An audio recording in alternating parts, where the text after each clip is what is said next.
안녕하세요. 저는 40대 초반의 워킹맘입니다. 오늘은 저의 기가 막히고 코가 막히는 환장가족 스토리를 공유할까 해요. 저와 남편은 직장 동료 사이로 사내 연애를 하고 결혼을 했어요. 사내 연애가 아무래도 끝이 좀 안 좋은 경우 회사에까지 피해를 주는 경우가 많아 쉬쉬하는 케이스가 많잖아요. 그러나 저희 회사는 워낙 규모가 작은 데다가 다들 가족 같은 분위기에서 일하고 있어서 저와 남편은 꽤나 오픈된 상태로 사내 연애를 할 수 있었습니다. 저나 남편이나 연차가 꽤 쌓인 직장인들이고 교제하기 전에도 직장 동료로서 잘 지내왔었기에 막 20대들처럼 설레고 풋풋한 사랑은 아니었어도 무난하고 편안한 연애를 2년간 이어가다가 결혼에 꼴이 나게 됐죠. 저보다 한 살 많은 남편으로 말할 것 같으면 수수함의 극치라고 해야 할까요?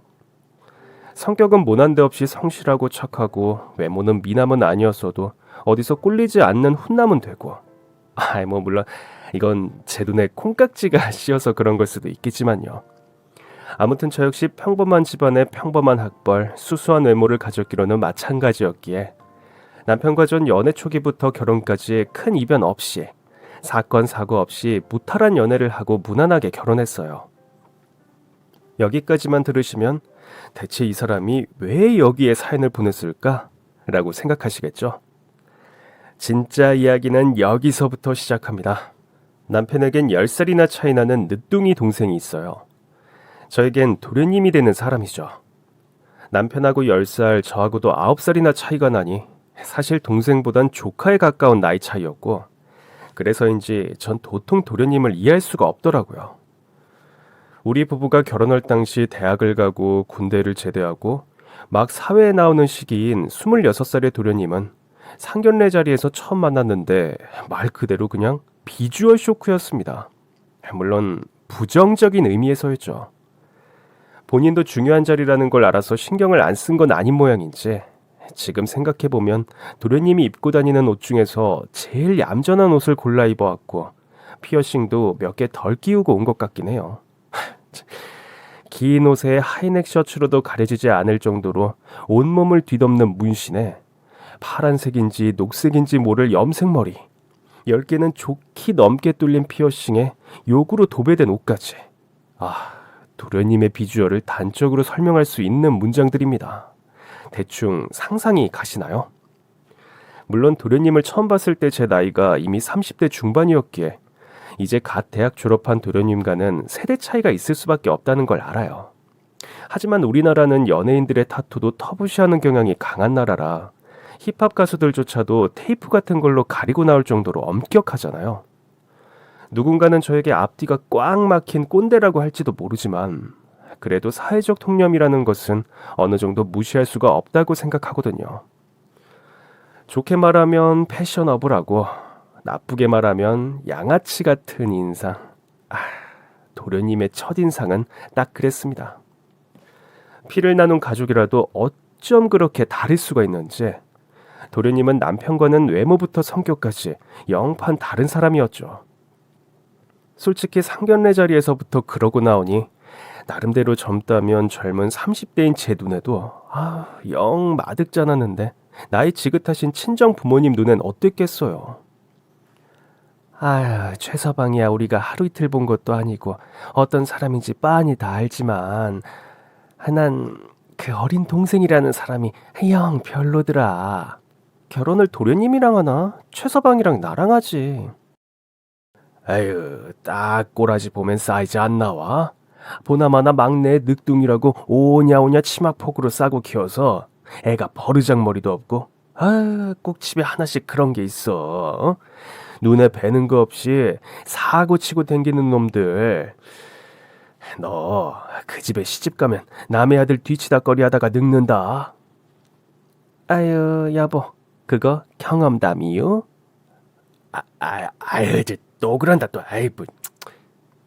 아빠의 말도 물론 일리는 있었지만 그래도 제 남편을 동료로서 또 애인으로서 몇 년이나 봐왔던 저였기에 그래도 피는 못 속인다고 말썽을 부려봐야 얼마나 부릴까 했었어요. 또 외모가 그렇다고 해서 마냥 놀고 먹고 한량인 것도 아니고 타투이스트라는 직업도 멀쩡히 있었거든요. 오히려 수입은 평범한 회사원인 남편보다 훨씬 많더라고요. 솔직히 외모도 그렇고 어딘지 모르게 가벼워 보이는 언행도 그렇고 썩 마음에 들진 않았고 부모님 말씀대로 어딘지 모르게 껄끄러운 느낌도 없잖아 있었지만 제가 말했던 것처럼 결혼을 도련님이랑 하는 건 아니니까요. 요즘 시대가 많이 변해서 내가 젊은 사람들 유행이나 패션을 잘 이해 못하는가 보다 하고 이해하고 넘어가려고 했죠. 남편 역시 철없는 동생 걱정을 자주 하긴 했어도 크게 사고를 치거나 한 적은 없다고 언급하곤 했어서 그런 부분에선 마음을 놓은 것도 있을 테고요. 아무튼 찝찝함을 뒤로 하고 우리는 정식으로 부부가 되었습니다. 결혼 후에도 도련님의 그 문화적 충격에 가까운 패션 센스와 어쩐지 볼 때마다 늘어나는 것 같은 전신 타투가 불편하긴 했었고 또 타투이스트라는 직업 자체도 우리나라에서 양지에서 인정받는 직업이라고 보기엔 어려운 부분이 있었기에 썩 좋아 보이진 않았지만 그렇다고 그런 말을 함부로 할 수는 없었죠. 사실 타투이스트라는 직업이 평생 할 수 있는 직업은 아니잖아요. 불량해 보이고 이런 걸 다 떠나서요. 도련님이 아직 나이가 젊으니까 괜찮은 거지. 나중에 40대가 되고 50대가 되었을 때를 생각하면 아무래도 좀 그렇잖아요. 남편은 저와 비슷한 생각을 가지고 있었지만 시어머니의 생각은 좀 다르셨어요. 아유, 우리 집 기둥 밥은 잘 먹고 다니는 거야? 엄마가 한우 불고기 해놨으니까 시간 나면 집에 들러서 먹고 가. 시어머니는 집안의 대소사는 다 저희 남편이 차리고 있고 제사며 명절이며 집안의 유일한 며느리인 제가 다 하고 있는데 정작 어머님을 한 달에 한 번을 뵙지 않는 막내 아들은 우리 집안 기둥이라 부르며 신주딴집 모시듯 떠받들었죠. 이해할 수는 있습니다. 도련님은 아버님께서 사고로 돌아가시기 불과 3년 전에 낳은 아들이고 두 분께서 나이가 있었던지라 아이를 낳고 싶어도 기대하기 어려웠던 상황에서 낳은 아들이었으니 얼마나 소중하고 또 애틋하겠어요. 시어머니 역시 남편을 일찍 떠나보내고 두 아들을 홀로 키우시느라 고생을 많이 하셨기에 아들들을 향한 사랑이 깊으셨죠. 누가 봐도 막내 아들을 편애하는 것이 눈에 보이긴 했어도 그렇다고 해서 또 큰아들인 저희 남편을 구박하거나 홀대하는 건 아니었기에 며느리인 저 역시 불만은 딱히 없었어요. 도련님 일이라면 팔불출이라고 해도 부족할 정도로 아들 바보가 되는 점을 빼면 어머니의 성정 역시 그렇게 나쁜 분이라고는 할 수 없었거든요.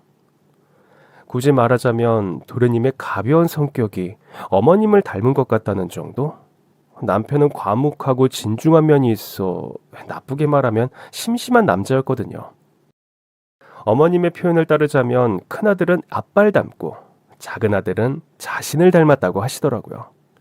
물론 전 술, 담배도 즐기지 않고 진중하고 성실한 남편의 그 심심한 매력에 빠진 거지만요. 형수님 이거 보세요. 진짜 죽이죠. 이게 이레짐이라는 건데 내가 일본 사는 친구한테 특별히 비법을 전수받아왔다니까요. 어때요? 형수님은 피부가 하얀 편이라서 이런 컬러 이레짐이 넣으면 와 너무 예쁠 것 같은데 제가 싸게 해줄 테니까 한번 해보실? 응?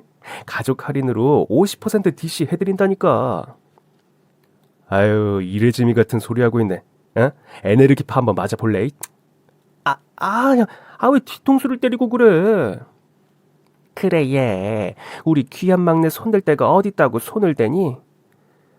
손댈 데 많구만 뭘. 어머니 제 덩치를 보세요. 나보다 크다니까요. 원래 부모는 자식이 몇 살이든 얼마나 크든 다 애기 같고 그런 거야. 아유 나는 뭐 그럼 어머니 자식 아닌가? 넌 이제 결혼했으니까 마누라한테 응석 부려. 다들 그만하시고 저녁 드세요. 대충 저희 집 분위기를 아시겠죠? 도련님은 자잘하게 속을 썩이는 철부지긴 했어도 망나니처럼 큰 사고를 치는 편은 아니었고 풀풀 날리는 가벼운 언행이 가끔 눈살이 찌푸려질 때도 있었지만 그 역시 아직 어려서 그렇다고 생각하면 아주 귀엽게 못 봐줄 정도는 아니었죠. 그렇다고 해서 저나 남편에게 반말을 한다거나 막말을 한다거나 해서 선을 넘진 않았으니까요. 다만 그 많은 수입을 어디에다 쓰는지 타투이스트가 된 지 1년이 다 되어 가도록 모아둔 돈이 한 푼도 없다는 점이 조금 걱정되긴 했었어요. 뭐 요즘은 결혼 안 하고 비혼적으로 사는 사람도 많고 도련님처럼 자유분방한 사람이라면 그럴 수도 있겠다는 생각도 들지만 서른은 금방 올 테고 나중에 결혼이라도 하고 싶어지면 그땐 어떡하나 하는 걱정도 솔직히 있었죠. 도련님이 워낙 나이에 비해 생각이 어린아이 같다고 보니 저도 모르고 누나처럼 엄마처럼 걱정하게 되더라고요. 남편 역시 저와 같은 생각을 가지고 있어서 도련님을 오랜만에 볼 때마다 그런 부분에 대해서 이야기하곤 했지만 속이에 경일 끼었습니다. 타투라는 게 조그만 거 하나에 10만 원씩이나 하다 보니 타투의 종류와 크기에 따라 수백만 원씩 하는 경우도 있거든요. 그래서 정확히는 몰라도 도련님의 수익은 중견기업에 다니는 저와 남편의 월급을 합친 것보다 많았고, 도련님은 그렇게 큰 고객 한 명 받아서 큰 돈을 벌면 꼭 백화점에 가서 명품 하나씩 사들이면서 사치를 멈추지 않았죠. 뭐 그래, 부모 등골 빼먹는 것도 아니고 본인이 번 돈 본인이 쓰고 싶은데 쓰겠다는데 또 제가 뭐라고 하겠어요.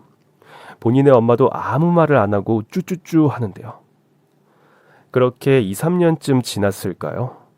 평생 홍대를 벗어나지 못하고 타투이스트나 하면서 클럽 파티를 전전하며 소위 프리라이프를 즐기며 살 것 같던 도련님이 어느 날 갑자기 결혼하고 싶다며 여자를 데려왔어요.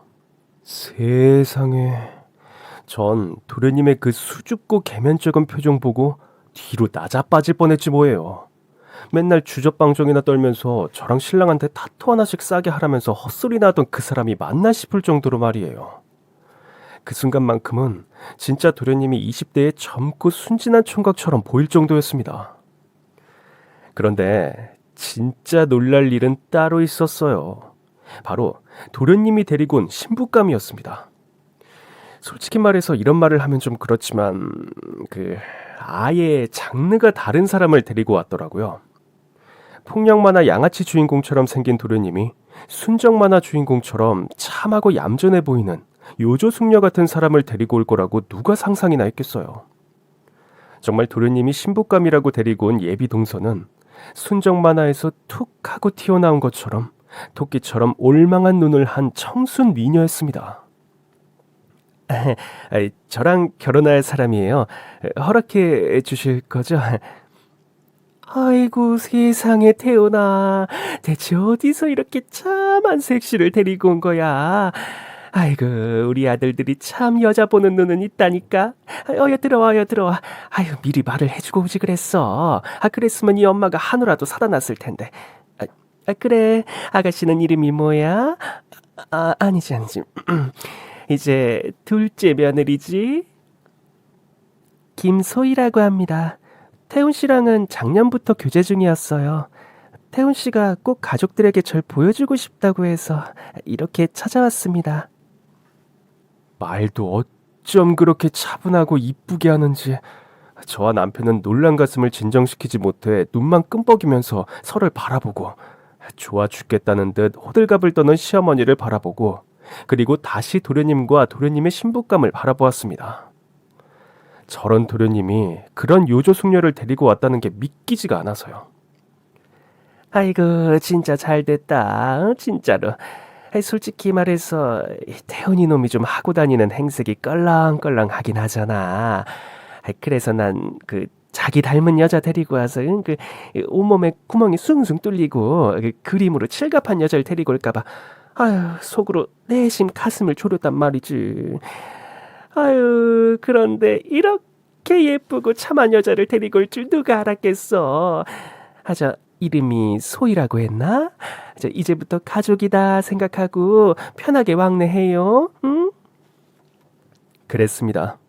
저나 남편이나 시어머니나 도련님이 클럽이나 파티에 놀러 다니는 것만 좋아하고 진지하게 교제할 생각은 없는 것도 내심 걱정은 걱정이었지만, 한편으론 진지하게 사귄답시고 온몸에 타투가 떡칠되어 있고 혀며 코며 피어싱이 뻥뻥 뚫린 히피족 같은 여자를 데리고 오면 어쩌나 걱정하지 않았다면 거짓말이거든요. 물론 시대가 많이 변했고 특히 요즘 예술하는 사람들은 독특한 패션을 하는 것을 아무도 이상하게 생각하지 않지만, 나중에 나이가 들고 아이가 생기고 그 아이가 유치원을 가고 학교를 갈 때를 생각해보면 솔직히 아찔하지 않나요? 멀쩡한 다른 엄마들 사이에 화려한 그림이 그려진 엄마라뇨. 아무리 편견을 가지지 않으려고 해도 사회 통념이라는 것이 있고, 우리나라는 아직 그런 부분에 관해서는 보수적인 나라다 보니 이런저런 걱정이 들었던 것이 사실이죠. 거기에 와이프까지 도련님처럼 먹고 마시고 사치하는 걸 좋아하는 사람이라면 볼 것도 없고요. 도련님이 나쁜 사람이라고는 못하겠지만 올바른 사람이라고 할 수 없는 것은 사실이니까요. 아무튼 모두의 예상을 뒤엎고 나타난 순정만화 그림체의 예비 신부의 모습에 집안은 좋은 의미로 발칵 뒤집어졌습니다. 시어머니는 매일같이 잔치집인 양 으리으리한 요리를 해두고 예비 며느리를 불러들이셨고, 솔직히 말하면 전 섭섭하기까지 하더라고요. 저한테도 잘은 해주셨고 딱히 시집살이를 시키신 것도 아니지만 전 저렇게까지 반겨주시진 않았거든요. 유치하긴 해도 제 남편보다 사랑받는 막내 아들을 편애하는 어머님이 섭섭한 적이 있긴 했으니까요.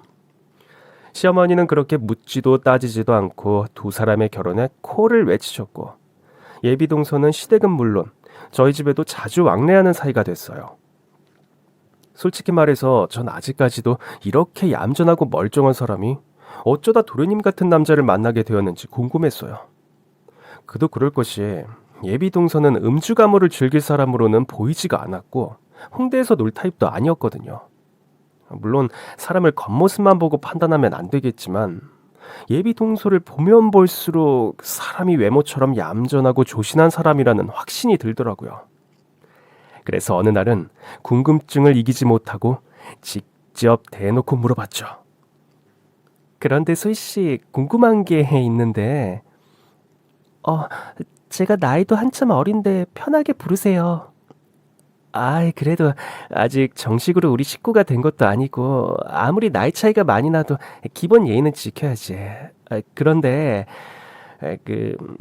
우리 도련님 어디가 마음에 들어서 결혼까지 하겠다고 하는 거야?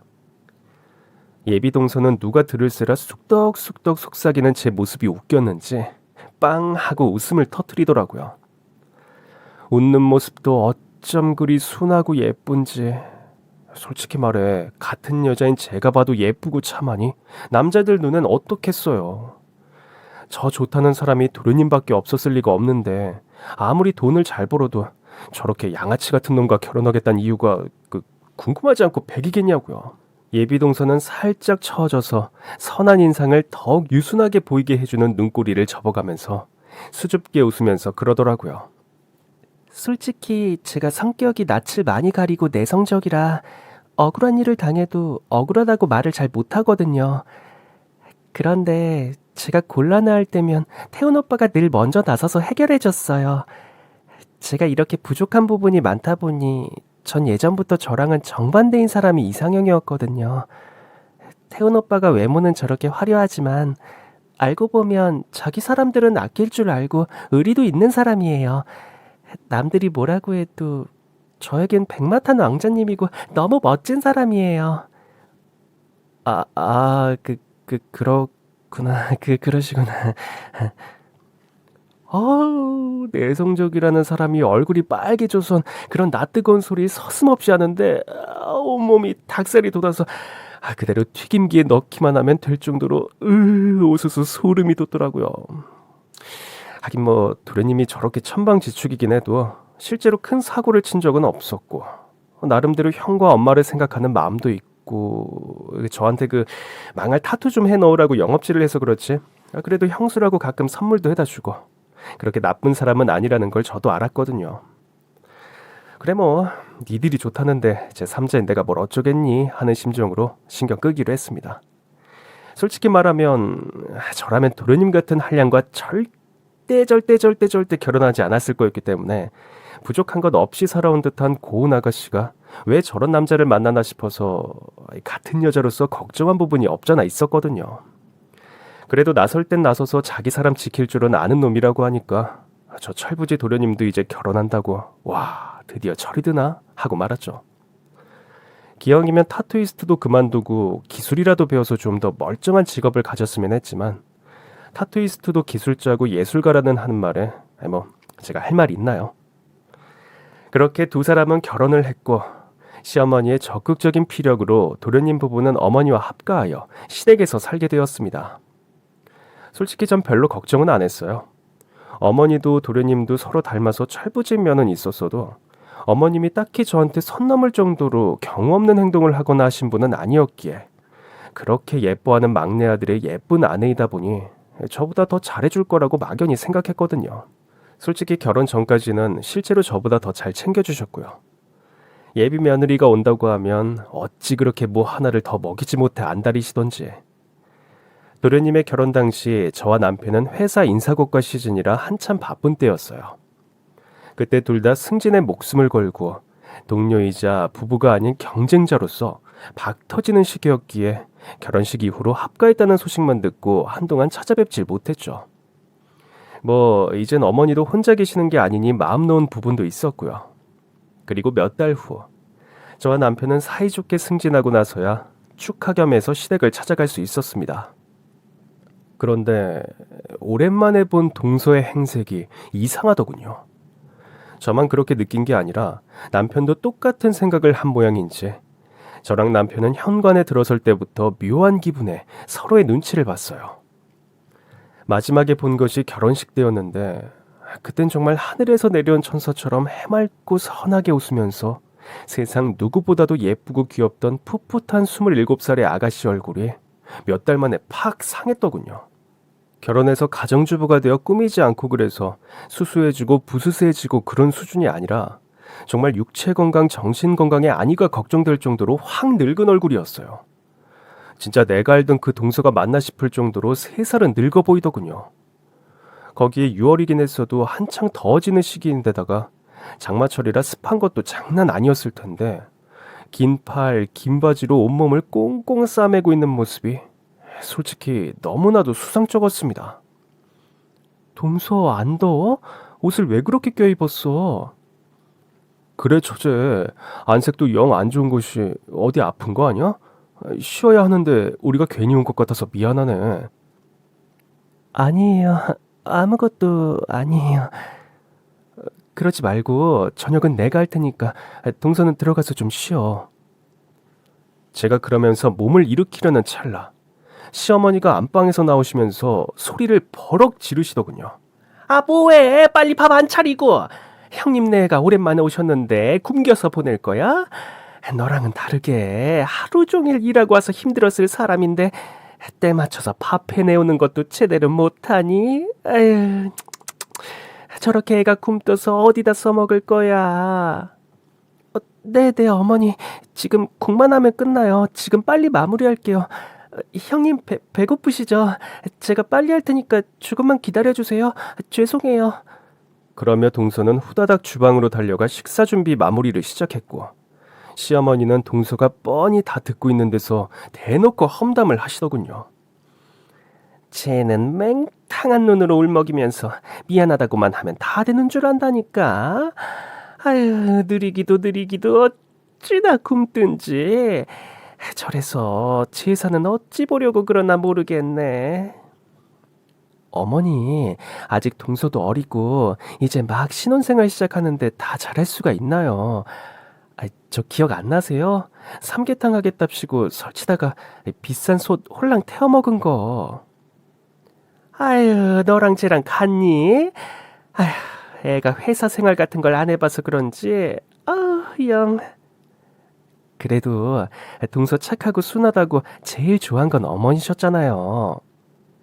착하기만 하면 뭐하니? 집안의 일꾼이 됐으면 일을 해야지.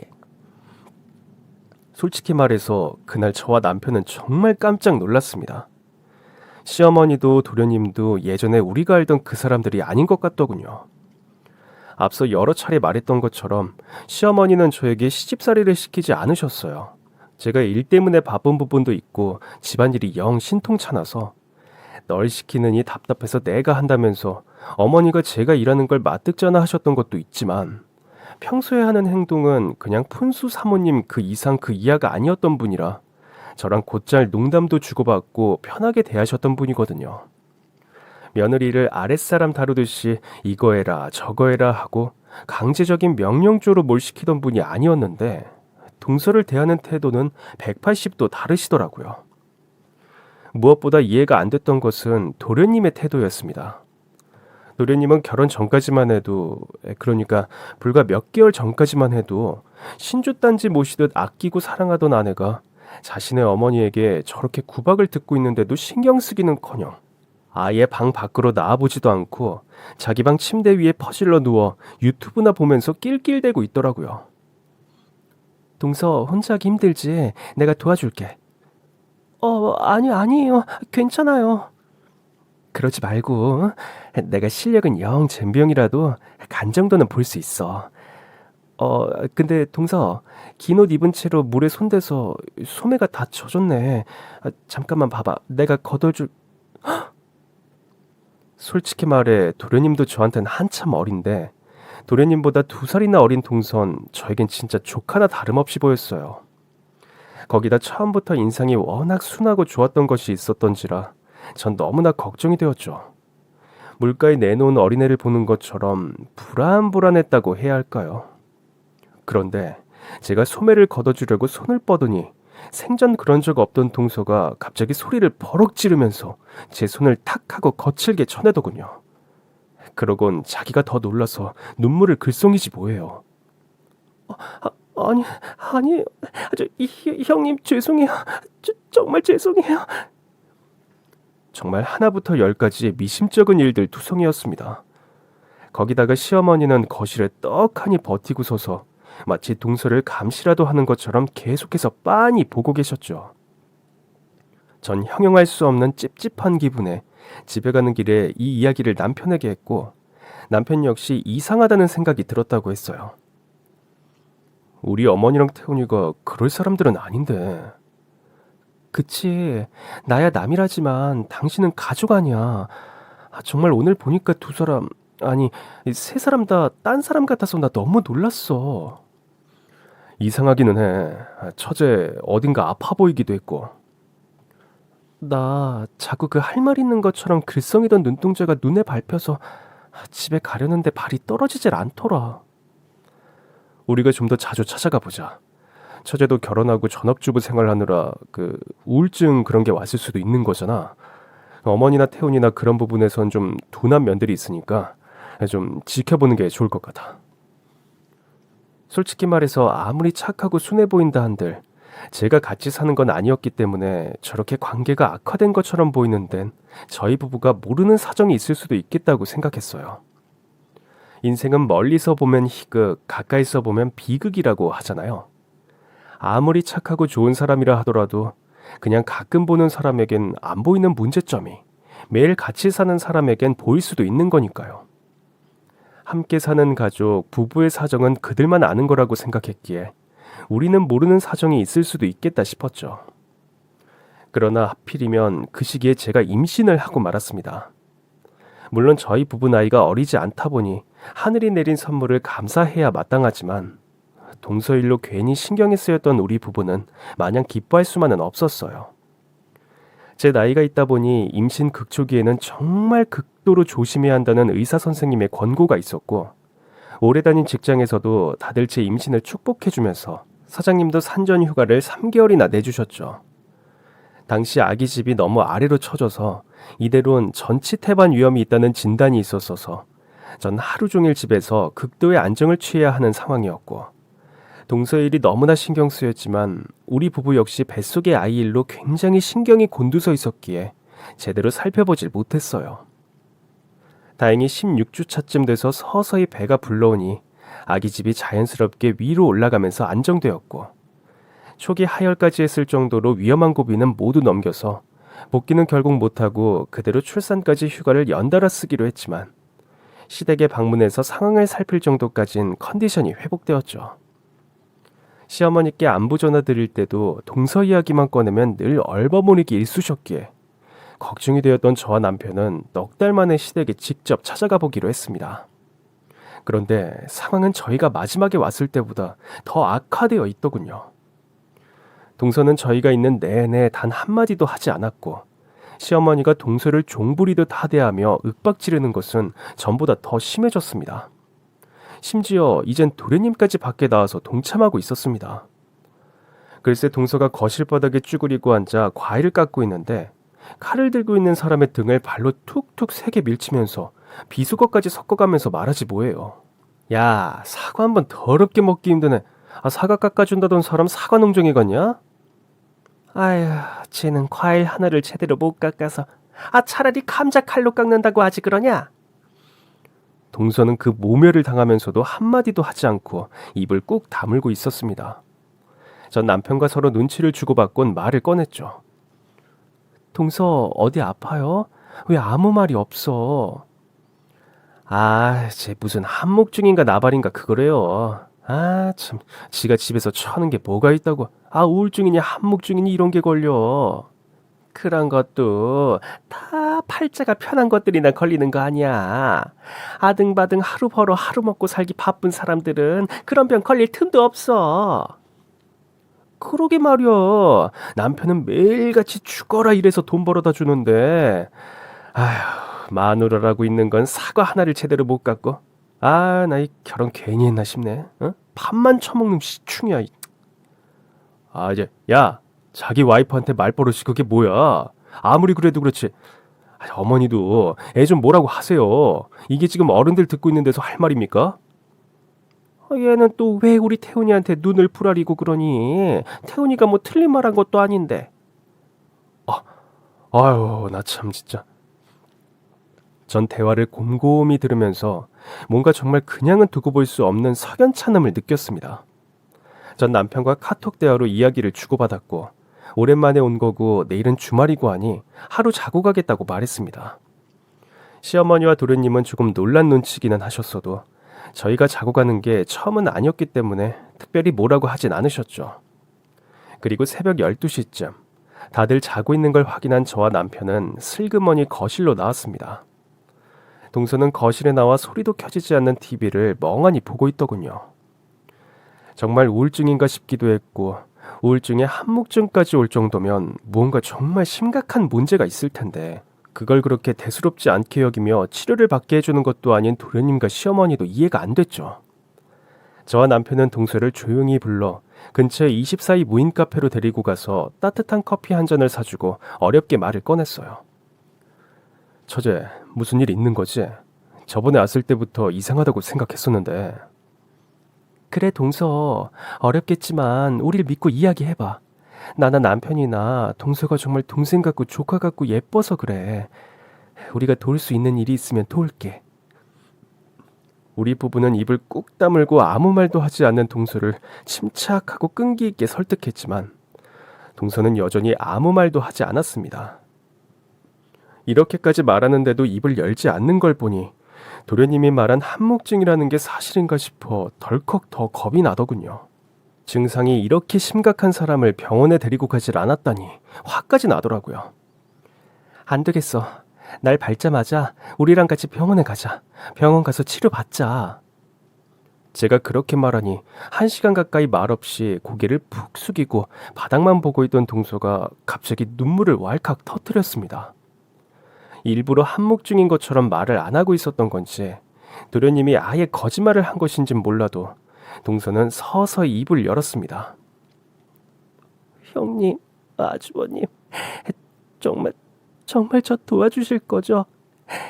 저 이렇게 밖에 나와 있는 거 어머님이나 남편이 알면 큰일 나요. 정말 도와주실 거죠? 그럼 누가 동서를 뭐라고 해? 무슨 일이야? 대체 무슨 일인데 이래?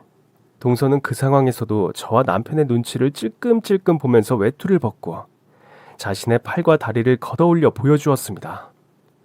그리고 저와 남편은 정말 두 눈 뜨고는 보기 힘든 장면을 목격하고 말았습니다. 동서의 팔과 다리, 보여주진 않았지만 아마도 보이지 않는 몸 깊숙한 곳까지 엉망진창이었습니다. 7살 배기 어린애가 막 다르고 가지는 노는 인형도 그렇게까지 심하진 않겠더라고요. 피부는 다 해져서 엉망이 되어 있었고 군데군데 타투로 보이는 얼룩이 있었는데 그마저도 예쁘게 된 것이 아니라 말 그대로 피부에 얼룩처럼 이상하게 퍼져 있었습니다.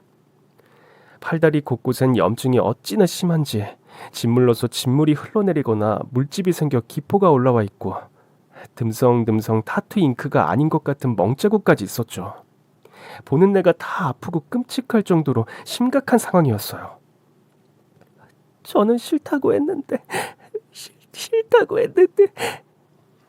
동서는 그리고 말을 잇지 못하고 한참을 망설였고, 저와 남편은 동서에게 따뜻한 핫초코를 한 잔 더 가져다 주고 동서가 울음을 그치고 먼저 말하기를 진득하게 기다렸어요. 사실 우리나라에선 대부분의 타투, 피어싱 샵이 불법인 걸 알고 계시나요? 미용실에서 할 수 있는 간단한 눈썹 문신도 우리나라 현행법상으로는 의사 면허가 있어야 시술이 가능해서 의료 시술 외에서 시술하는 건 법률상으로 모조리 불법이에요. 하지만 모두 아시다시피 관행적으로 단속도 없이 운영되는 곳이 대부분인 것이 사실이고, 버젓이 자격증을 딸 수 있는 타투 학원도 있잖아요. 타투도 결국은 전문 기술이니 전문적인 지식과 기술을 갖추고 안전하게 운영만 하면 법에서도 많이 봐주는 측면이 있으니까요. 하지만 도련님의 타투샵은 사실 그 사설 자격증조차 없는 완전 무면허 불법 시술소였던 겁니다.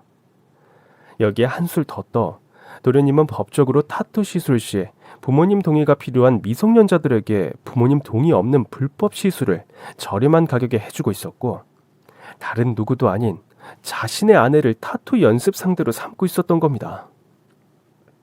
저 이전에 여자친구들이 헤어진 이유도 이것 때문이라는 걸 전 최근에서야 알았어요. 처음엔 배나 등처럼 잘 보이지 않는 곳에 작은 타투를 새겨 넣는 것으로 시작한 도련님은 결혼하고 나자 더욱 대담해져서 온몸에 타투를 새기려고 했다고 합니다. 물론 거기까지는 생각지도 못했던 동서는 계속해서 거부했으나 도련님은 점점 더 강압적으로 굴기 시작했고, 그럼에도 불구하고 고집을 굽히지 않는 동서에게 입에 올리기 힘든 욕설과 함께 기어코 손까지 올리기 시작했다고 합니다. 결국 거절했을 때 돌아올 보복이 두려웠던 동서는 몸을 내주고 말았고, 도련님은 사람의 몸을 마치 연습장처럼 제 마음대로 가지고 놀기 시작했다고 합니다. 심지어 나중엔 제대로 된 타투도 아닌 동서가 아파하고 힘들어하는 것을 보기 위해 장난스러운 것들, 엉망인 것들을 새겨넣기까지 한 거였어요. 더욱 충격적인 것은 자신의 아들이 범법을 행하고 자신의 아내를 함부로 대하는 것을 막아야 할 시어머니까지 여기에 가세해서 도련님의 행동을 부추기거나 가담까지 했다는 겁니다. 두 사람의 패악은 날이 갈수록 심해져서 저와 남편이 갔을 땐 들키지 않기 위해 잘해주는 척한 게 그 정도였다며 동서는 눈물을 멈추지 못했죠. 형님과 아주버님이 오시는 날만 기다렸어요. 그날은 태훈 오빠가 손을 올리지 않았거든요. 거기까지 이야기를 들은 전 남편에게 물을 것도 없이 그 자리에서 경찰에 신고했습니다. 동서는 처음엔 보복이 두려워 절 말렸으나 저와 남편이 경찰이 온 후에도 침착하게 그 지옥에서 탈출하여 치료받는 것을 우리가 돕겠다고 설득하여 마음을 돌릴 수 있었어요. 어렵게 마음의 문을 연 동서는 경찰들에게 몸을 보여주었고, 사태의 심각성을 깨달은 경찰들은 그 새벽에 시댁을 급습해 두 사람을 긴급 체포했습니다. 사건 조사보다 치료와 마음의 안정이 우선이라고 판단된 동서는 곧바로 우리가 보호자 자격으로 병원으로 데리고 가서 입원시켰고요. 야! 오갈 데 없는 구화 같은 년 먹여주고 채워주고 명품까지 사다 바쳐가며 공주님 대접해줬더니 이런 식으로 뒤통수를 쳐? 아유, 배응망덕한 년. 너 내가 풀려나기만 해봐. 가만히 있을 줄 알아? 아, 조용히 하세요. 협박죄 추구하고 싶으세요? 두 사람은 검거 후에도 정신을 못 차리고 망언들을 일삼으며 동서를 겁주면서 합의를 종용했지만 동서 곁엔 우리 부부가 떡하니 버티고 있었기에 어림도 없었죠. 솔직히 남편도 처음엔 고민이 많은 눈치인 듯 했어요. 아무리 그래도 자신의 친모이고 친동생인데 사람들이 조금 가볍고 경솔하긴 했어도 이런 짓을 저질렀다는 것을 믿고 싶지 않은 마음이 가장 큰 듯 했죠. 거기다 자식이자 형이 되는 입장에서 자신의 가족을 제 손으로 고발했다는 죄책감도 가지고 있는 것 같았어요. 하지만 남편 역시 검거된 후에도 뉘우치긴커녕 동서를 겁박할 궁리만 하는 두 사람에게 오만정이 다 떨어졌는지 더욱 적극적으로 나서서 동서를 보호해주고 병원비도 대신 계산해주는 등 최선을 다해 동서를 돌봤습니다. 10살이나 어린 늦둥이 동생. 그동안 어리고 귀엽다고 마냥 봐주기만 했던 것이 사람을 저렇게 인면수심으로 만든 것 같다며 어머니뿐만 아니라 자신에게도 책임이 있는 것 같다고 술 한잔 마시고 우는 남편의 어깨가 왜 그리 쓸쓸하고 작아 보이던지요.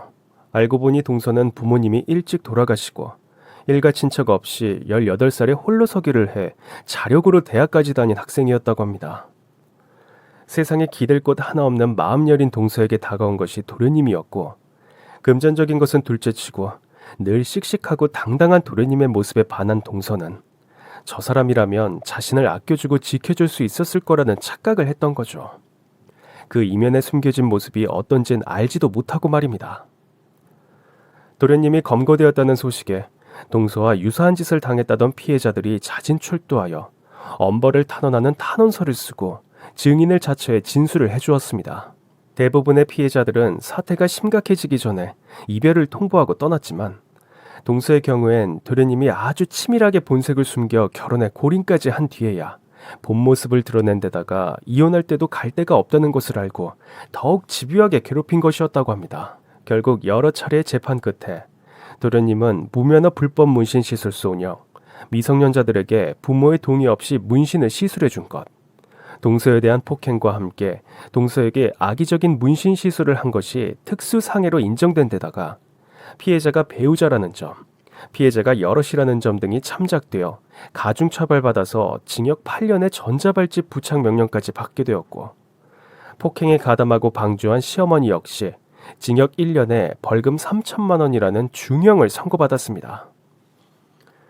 이제 곧 우리 아기도 태어날 텐데 우리 아이가 이런 끔찍한 범죄자들한테 뭘 보고 배우겠어요?